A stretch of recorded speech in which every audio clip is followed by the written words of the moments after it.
Hi, I'm Steve Fifield, the Chairman and CEO of Fifield Companies. We're primarily apartment building developers and investors. The greatest challenge that I've faced in the last decade have been the unexpected challenges coming from governmental changes. So for example, in 2008 and 9, because the government had influenced the big money sources for mortgages and had them drop credit requirements, we ended up with a subprime crisis, which almost bankrupted most of the major banks in the United States. The victims of that included real estate developers like ourselves who saw their credit cut overnight. And we rely on capital to fuel our projects. How were we able to rebound from that? We have gotten more conservative in how we structure our projects. If we're building a $100 million project, instead of trying to do it with $10 million of equity, we use $40 million in equity.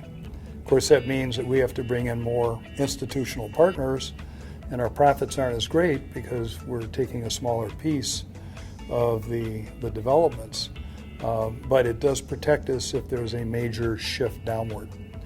Today, our biggest governmental problems are the social engineering that government has been trying to do vis-a-vis forcing us to hire all what they call prevailing wage workers, which are primarily union workers, whose wages are almost double what we pay non-union workers, or asking us to single-handedly solve the affordable housing problems by requiring us to put high percentages of low-income housing in our projects.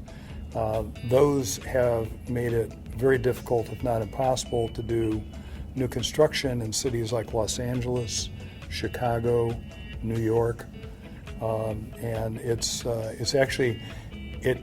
creates the exact opposite result as to what the politicians want.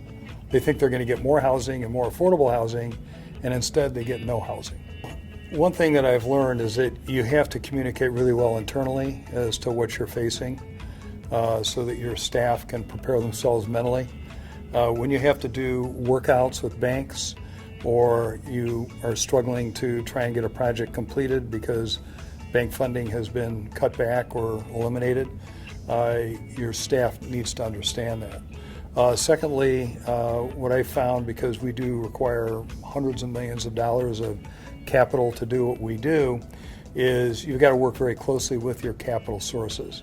So whether it's banks or state pension funds who invest with us, they need to know what's going on, and when you got a problem, our saying internally is good news fast, bad news faster. We've been very active in Los Angeles and Chicago, both of whom enacted draconian affordable housing requirements in the last year and a half. And for that reason, we have not purchased any land for future developments in those cities. We expect the amount of production we do in LA and in Chicago will be a fraction of what we were doing the prior 7 to 10 years. At the same time, we have gone into cities that have not put such tremendous restrictions on us and are looking to expand in those cities like Dallas, Miami, Washington, D.C., Philadelphia, Minneapolis.